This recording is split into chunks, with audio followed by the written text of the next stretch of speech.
నమస్తే DSC అభ్యర్థులారా, DSC preparation 2025కు స్వాగతం. ఈరోజు ప్రతి న్యూస్ పేపర్లో కూడా డిఎస్సి గురించి ఆర్టికల్స్ ప్రచురించారు. అయితే అందులో ఉన్న విశేషాల గురించి ఈరోజు వీడియోలో విశ్లేషణ చేసుకుందాం. అందులో భాగంగా ఎస్జిటి పోస్టుల సంఖ్య పెరుగుతుందా, ప్రస్తుతం నెలకొన్న గందరగోళం ఏంటి, వాటి గురించి ఈరోజు పూర్తిగా విశ్లేషణ చేసుకుందాం. అంతకంటే ముందుగా మన ఛానల్కి ఎవరైనా కొత్తగా వచ్చి ఉంటే కనుక సబ్స్క్రైబ్ చేసుకోండి. ఎందుకంటే మన ఛానల్లో డిఎస్సికి సంబంధించిన ప్రతి సబ్జెక్టు మరియు మెథడ్కి సంబంధించిన షార్ట్ రివిజన్ నోట్స్ను అందిస్తున్నాం. ఒక పూర్తి సబ్జెక్టు 20 రూపాయల నుంచి 30 రూపాయల వరకు ఉంటుంది. గుర్తుపెట్టుకోండి, నేను ఇచ్చేది రివిజన్ నోట్స్ మాత్రమే, మెటీరియల్ కాదు. క్విక్ రివిజన్కి మెటీరియల్కి చాలా తేడా ఉంది. దయచేసి మన ఛానల్లో ఉన్న వీడియోస్ని చూసి ఆ తేడాను గమనించండి. మీరు ఏదైనా సబ్జెక్టు నోట్స్ కావాలి అనుకుంటే ఏ సబ్జెక్ట్ కావాలో నా వాట్సాప్ నెంబర్కు మెసేజ్ చేయండి. ఇక లేట్ చేయకుండా వీడియోలోకి వెళ్ళిపోదాం.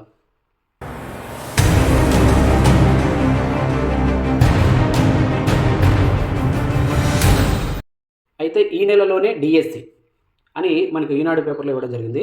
ఆంధ్రజ్యోతిలో ఈ నెలలోనే డిఎస్సి నోటిఫికేషన్ అనేటువంటి ఆర్టికల్ ఇవ్వడం జరిగింది. మనం చూసుకుంటే ఈ రెండింటికి చాలా తేడా ఉంది. ఈ నెలలోనే డిఎస్సి అంటే ఇంతకుముందు మనకు చెప్పుకున్నట్టు మార్చిలోగా డిఎస్సి కంప్లీట్ అయిపోతుంది అనే విషయం మనకి గుర్తుకొస్తుంది. కానీ ఈ నెలలోనే డిఎస్సి నోటిఫికేషన్ అంటే కనుక ఈ నెలలో డిఎస్సి నోటిఫికేషన్ ఇచ్చి రాబోయే నెలలో ఎగ్జామ్ నిర్వహణ ఇట్లాంటి విషయాలు ఉంటాయి. కాబట్టి రెండింటికి తేడా ఉంది కాబట్టి మనం గమనించాలి.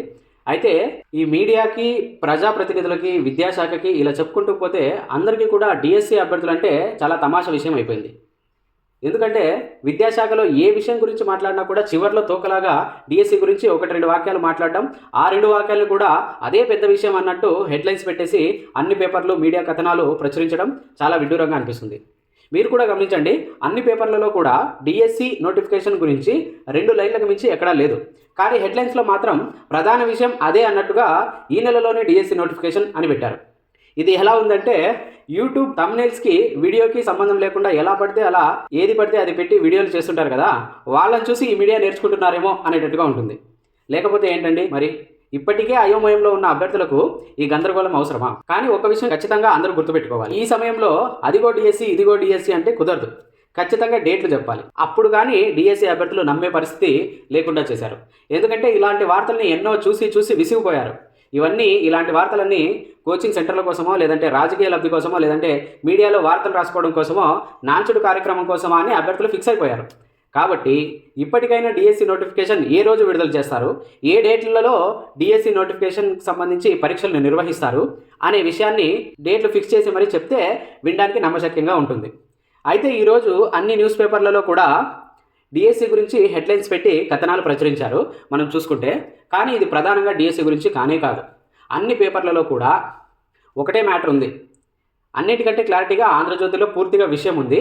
దాని గురించి ఇప్పుడు మనం విశ్లేషణ చేసుకుందాం. చూడండి, మనం ఇంతకు ముందే మాట్లాడుకున్నట్టు డిఎస్సి గురించి ఈ ఆర్టికల్లో మొదట ఒక లైన్ ఇచ్చారు, తర్వాత ఈ ఆర్టికల్లో చివరన ఒక లైన్ ఇచ్చారు. కాబట్టి ఇందులో మెయిన్ మ్యాటర్ డిఎస్సి గురించి కాదు. ఇక దీన్ని చూసి అభ్యర్థులందరూ సంబరపడిపోవాలి, అలా దిగజారింది డిఎస్సి అభ్యర్థుల పరిస్థితి.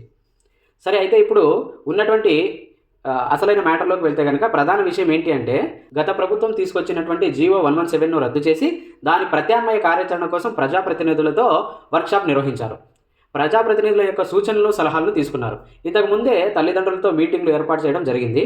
ఇప్పుడు ప్రజాప్రతినిధులు వాళ్లకు తెలిసినటువంటి కొన్ని సూచనలు చేయడం జరిగింది. అదేవిధంగా మనకి చూసుకుంటే కనుక మోడల్ స్కూల్స్ గురించి కూడా ఒక క్లారిటీ వచ్చింది. అదేంటంటే ప్రతి గ్రామానికి ఒక మోడల్ స్కూల్ సాధ్యం కాదు అని నేను నిన్న వీడియోలో చెప్పాను. అయితే దాని గురించి మరింత క్లారిటీ రావాల్సి ఉందని కూడా చెప్పాను.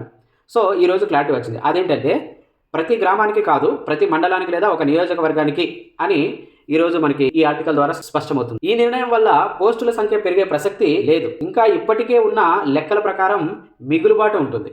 కాబట్టి ఇప్పుడు పాఠశాలల సంఖ్య పెరిగితే తప్ప నోటిఫికేషన్లో పేర్కొన్న పోస్టులకు న్యాయం చేసే ఆస్కారం లేదు. ఈ వరుస ప్రకటనల వల్ల మనకు తెలిసిన విషయం ఏంటంటే, ఈ ప్రభుత్వం మరొక టెట్ నిర్వహించే ఆలోచన ఎట్టి పరిస్థితుల్లోనూ లేదు. కాబట్టి ఖచ్చితంగా డైరెక్ట్గా డిఎస్సి నిర్వహిస్తారు. ఇదొక మంచి విషయం. అయితే ఇక్కడ గమనించాల్సిన విషయం ఏంటి అంటే, తొందరపడి ఎస్సీ వర్గీకరణను పరిగణలోకి తీసుకోకుండా నోటిఫికేషన్ను ఆత్రంగా రిలీజ్ చేస్తే కనుక ఖచ్చితంగా న్యాయ సమస్యల్లో ఇరుక్కుంటాం. కాబట్టి నిదానంగా అయినా పర్లేదు, ఖచ్చితంగా వర్గీకరణను దృష్టిలో పెట్టుకుని నోటిఫికేషన్ను పూర్తి స్పష్టంగా, పారదర్శకంగా, న్యాయ వివాదాలు లేకుండా అందరికీ సమంజసంగా ఉండేటట్టుగా ప్రకటిస్తే బాగుంటుంది. అదండి ఈరోజు విషయం. అయితే ఇలాంటి విశ్లేషణలు ఎప్పటికప్పుడు మీకు అందాలి అంటే ఖచ్చితంగా మన ఛానల్ని సబ్స్క్రైబ్ చేసుకోండి. అంతేకాకుండా మీకు ఫాస్ట్‌గా రివిజన్ చేసుకోవాలి అనుకుంటే గనుక మన ఛానల్‌లో చాలా షార్ట్ రివ్యూ నోట్స్ ఉన్నాయి. సో వాటన్నిటిని కూడా మీరు యూజ్ చేసుకోవాలనేసి కోరుకుంటున్నాను. అదండి ఈరోజుటి విషయం. మరోసారి మరో వార్తతో మీ ముందుకొస్తాను. అంతవరకు సెలవు. నమస్కారం.